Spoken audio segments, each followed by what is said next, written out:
Unbroken, the relentless rise of Steve Jobs.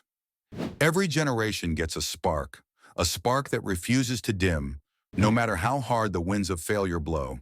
For our generation, that spark was Steve Jobs.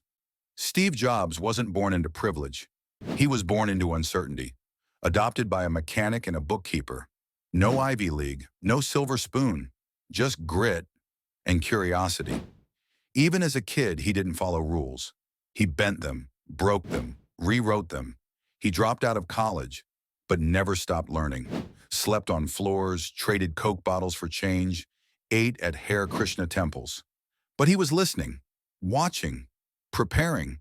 A calligraphy class no one cared about, it would one day shape the soul of Apple. 1976, a small garage in Cupertino, two rebels with a vision, Jobs and Wozniak. The Apple one, then Apple II. It wasn't just a computer, it was a revolution. By 25, he was a millionaire. By 30, a tech icon. But the higher you climb, the harder they push back. In 1985, Steve Jobs was fired from Apple, the company he created, the logo he built. They said he was too intense, too difficult, too different. But the world forgot something. Steve Jobs was unbreakable.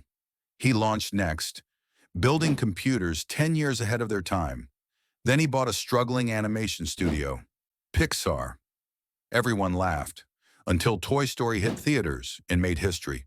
From tech visionary to Hollywood disruptor, Jobs was just getting started.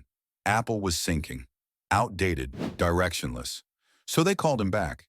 He returned, not to fix it, to reimagine it. He slashed product lines, rebuilt the culture, and launched the iMac, bold, colorful, unapologetically different.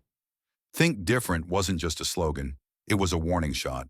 Then came the iPod, the iTunes store, then the iPhone, a phone, a computer, and a music player, all in one. Next, the iPad. Steve didn't just create devices, he created industries. He didn't chase trends, he set them.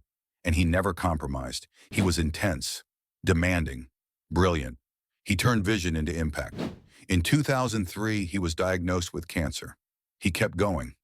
In 2005, he stood before Stanford graduates and gave a message that would echo forever. Remembering that you are going to die is the best way I know to avoid the trap of thinking you have something to lose. He was battling death by creating life-changing ideas. October 5th, 2011. The world lost Steve Jobs, but his fire still burns. He taught us that resilience isn't optional. It's essential. That failure isn't final, and that the people crazy enough to think they can change the world usually do. Stay hungry, stay foolish. Steve Jobs.